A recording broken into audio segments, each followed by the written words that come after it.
अंबाजोगाई तालुक्यात आतापर्यंत पाहिले तर फक्त 49% पाऊस पडलेला आहे आणि जून महिन्यामध्ये एक चांगला पाऊस पडला होता आणि याच अनुषंगाने शेतकऱ्यांनी आपल्या शेतामध्ये पेरणीचं सोयाबीनची लागवड केली होती. मात्र आता 15 दिवस उलटून गेले तर हे अजूनही पाऊस पडलेला नाही. आता आहे ते धान त्याचे आता मालाकडून टाकायला लागले. आता माझ्यासोबत काय आता पुसातले काही शेतकरी आहेत आपण त्याच्यासोबत. तर काय सांगाल किती दिवस पाऊस पडला नाही आहे?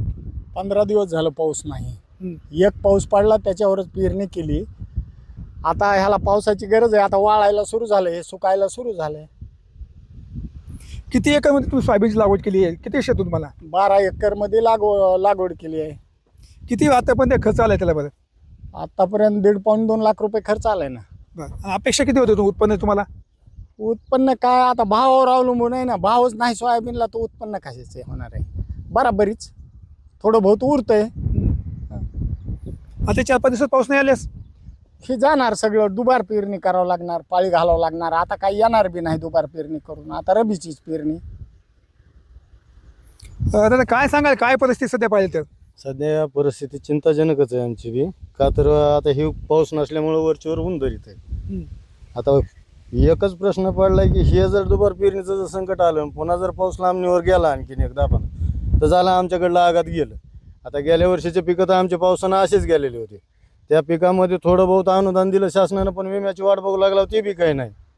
आता सरकारकडेच मागणी बघावं, सरकारनं काय करावं काय नाही. गेल्या वर्षी तुम्हाला पीक विमा मिळाला नाही? 1 रुपया सुद्धा नाही, त्याचे क्लेम सुद्धा नाहीत आमचे. म्हणजे ते नो क्लेम म्हणून दाखवतो तुम्ही. आम्ही जर कोणाला विचारलं, कृषी अधिकारी तर विम्याविषयी काही बोलतच नाहीत आमच्याकडे. पण जे काही आहेत ती बी काही व्यवस्थित माहिती देत नाहीत. आता पाहिलं तर अनेक शेतकरी तक्रार येतो तुमच्या भागामध्ये किंवा काही सोयाबीनचं बी उगवलंच नाहीये.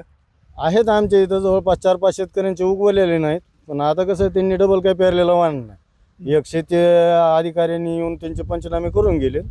पण आता पाऊस नसल्यामुळे काही पेरणे नाहीत. आता काय होईल ते बघू पुढे पाऊस पडल्यानंतर. सध्या पाहिलं तर सोयाबीनचं जे बियाणं आहे पाहिलं हे तर मान टाकायला लागेल सध्या ना. आता हे जवळपास आणखीन 1-2-3 दिवस आहे आशा आमच्याकडे. जर ह्या 2-3 दिवसात जर पाऊस नाही पडला तर मग ह्याची आशा संपली आमची. आता का तर ह्याचं उत्पन्न वरचीवर घटायला चालू होतं. पहिलं सोयाबीनला भाव नाही.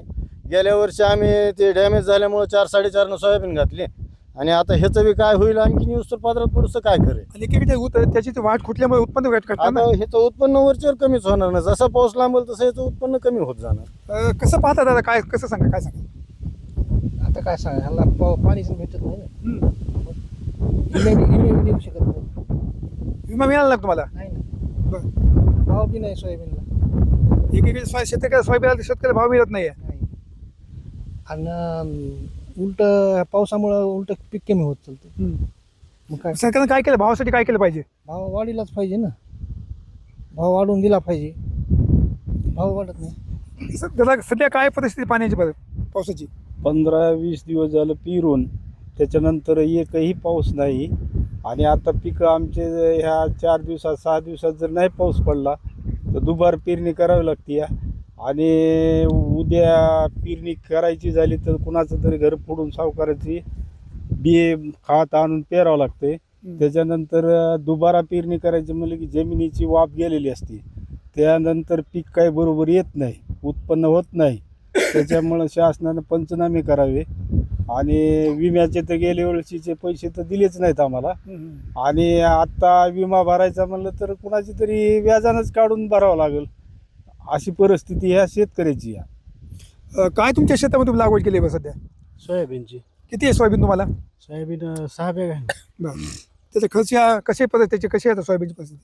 परिस्थिती आता आहे तशीच. आता ती पाऊस नसल्यामुळे थोडं सुकले. आणि 4-5 दिवस पाऊस नाही पडला तर सोयाबीन जाते हातात.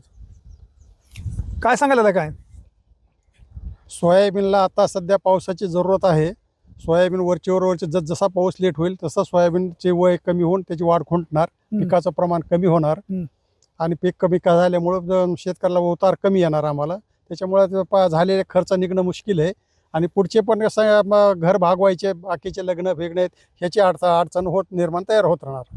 आणि आता पाऊस जर आणखी डबल पेरायचं म्हणलं तर पूर्वीसारखं धान्य काही उगवत नाही, पीक उगवत नाही. आणि मोसम खरीपाचा मोसम पुढे सरकल्यामुळे पुढे पेरण्या तयार राहत नाही. रान जवळजवळ हे सोयाबीनचं पिकाचं नुकसान होऊन पूर्ण घाटाच होणार. पण काय आता तुम्हाला शेतकरी काय सरकारकडून तुम्हाला काय अपेक्षा आहे सरकार?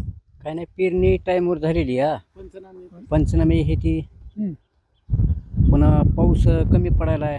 वरती आबाळ गेले म्हणून पेरलंय कसं तरी. पुन्हा त्याच्यात पेरणी झाली, पुन्हा हे आबाळच यायलाही पाऊस पडना. आता कृषी अधिकाऱ्यांनी काय आवाहन केलं शेतकऱ्याला किंवा की संपूर्ण जास्त पाऊस झाल्याशिवाय पेरणी करू नका, तरी पण शेतकऱ्यांनी पेरणी केल्या. हो, पण मोसम हा पुढत चाललेला असतो. जी खरीपाची पेरणी करण्यासाठी जी जूनची आवश्यकता आहे आणि ज्या जमिनीमध्ये जे तापमानाची हिटची आवश्यकता आहे ते पुढं वरचीवर जुलै महिन्यामध्ये 15-20 तारखेच्या जुलै महिन्याच्या पुढे पेरणी केल्यानंतर पीक परिस्थिती चांगली येत नाही. खरीपाची उगवण क्षमता कमी राहते आणि उत्पादन क्षमता देखील डाऊन होती. दादा काय सांगाल बरं तुम्ही TV9च्या माध्यमातून सरकारला काय आवाहन करा शेतकरी म्हणून? हे पंचनामे करावे, ह्याचे शासकीय अधिकाऱ्याकडून काय आहे ते माहिती घ्यावी आणि आम्हाला काय अनुदान देता येते ते द्यावं, नुकसान भरपाई देता येते ते. 4-5 दिवसात नाही पावसाला तुम्ही सगळं नुकसान होणार आहे. पूर्ण पाळीच घालावं लागणार आहे ह्याला. आणि आता खरीपाचं पीक गेलं समजायचं, रब्बीचंच पीक पुढं पाऊस काय करते रब्बीच्या पिकाला काय माहिती. आपण पाहू शकता हे आहे पूस सरकार शेतकरी तर त्यांचं म्हणणं आहे की सरकारने अशा ठिकाणी अशा शेतकऱ्यांचा पंचनामा करावा पिकांचा आणि शेतकऱ्यांना योग्य ते मोबाईल देण्यात द्यावा अशी मागणी शेतकऱ्यांनी केली जात आहे. कॅमेरा पर्सन विकास वाघमारे, संभाजी मुंडे, अंबाजोगाई, बीड.